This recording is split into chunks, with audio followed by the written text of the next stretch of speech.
Hello, what's up, world? So I am making a video today about talking about shame and vulnerability. I'm into this researcher named Brene Brown. She's written a lot of books, and she actually did a TED Talks on vulnerability, and talking about the main points of how basically when we fall into that vulnerability is when we can find our greatest assets and achieve our greatest goals. And it's really like using a weak part of ourselves to amplify what our greatest gifts are. It's when we are submissive and we let go, we can kind of really fall into our true authentic selves. And I know that in my life, even with these videos, I have held back so much because of fear of being vulnerable. I put up walls. I'm afraid of being shamed. I'm afraid of being embarrassed. And this is in other areas of my life too, just even with like connecting with people or doing different things that I feel really strongly about or motivated about. Fear of failure is another really good one that's a stronghold that I've found in my life. And, you know, since I've been, one of her books that I'm actually reading right now is called Daring Greatly, and it teaches how to adapt and how to fall into this vulnerability and how to really use it to your advantage. And I've been really learning ways to sit with feelings. And one good thing I always learned was also feelings aren't facts. And I've been really working with that as well, because there's a lot of times that I've really sat with certain things and I thought that because of the way that I felt that I almost embodied it, right? But we don't have to do that. We can sit with feelings and know that they're just feelings and let them go by and just let them be what they are.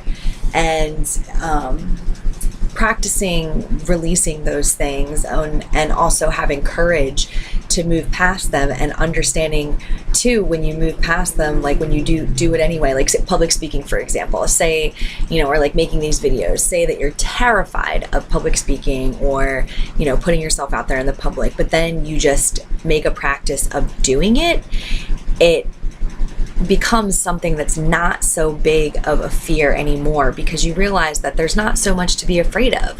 And actually, like I said, one of our greatest assets is when we're vulnerable. When you're vulnerable, people can see that raw authenticity, and it's like a magnet. It's like being drawn to it. I know that when I hear someone speak or say something that I truly resonate with or that I agree with, I can feel their rawness. I can feel their vulnerability, and I am just like, yes, that is so true and so real, because I feel like we all crave that real rawness, right? And so it's funny because it's like a perfect paradox. It's what we want most, but it's what we're most afraid to use, because we want to like see other people do it first before we actually do it. And it's like sticking your toe in the water and testing it before just like diving in. But sometimes, you know, it's good to just take that dive in.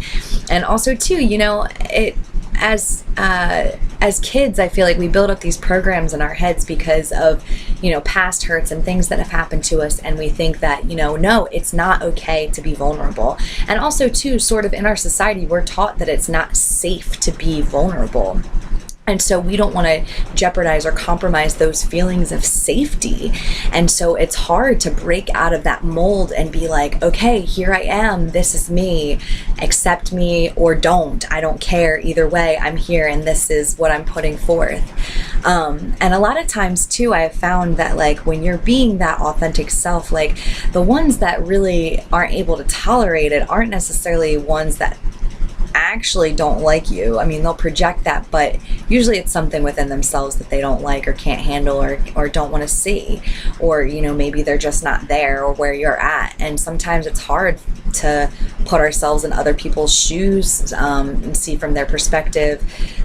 Some people are better at it than others, but, you know, it's a matter of knowing that you don't have to relate to everybody. In fact, you don't have to relate to anybody, but the fact that you're putting yourself out there is, and being true to whatever it is that's in your divine nature to be true to, is what is going to help elevate the collective vibration. Because when you set that example of being true to yourself, it shows other people that they can be true to their self, and it sets off this vibration and this it's like a ripple in the water. You know, you throw a stone and you see it ripple out. It just keeps going and going.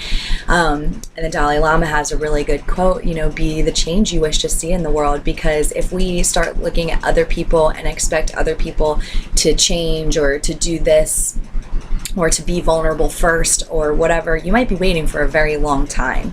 And I know that for me, that I've had to really shake myself out of some unreasonable fears to be able to, you know, realize that I actually have the courage and everything in me to be my true self. And when I'm actually operating out of that true, authentic self, I am so much happier. It's crazy. Like, it's like, why not do this all the time? But I don't know, for whatever reason, like I said, it's that perfect paradox. It's like everything that we want, but everything that we're fearful of. So essentially, that's all I really got for today. I just wanted to shoot out an extra little video because I'm trying to pump them out much more frequently than I have been before. Staying up to speed, keeping the fire lit under my butt, all that good stuff. So I have so much love for everybody out there, and I am hoping to have a lot more great, useful things to say, if not for anybody, then for myself at least, for, like I said, just putting myself out there, being raw, being vulnerable, and showing that other people can do it too. So I hope you all have a great rest of your day, whatever part of your day that it is that you're enjoying, or whatever day it is on that you are watching this. And I send you love and peace and blessings. Namaste. Talk to you all soon.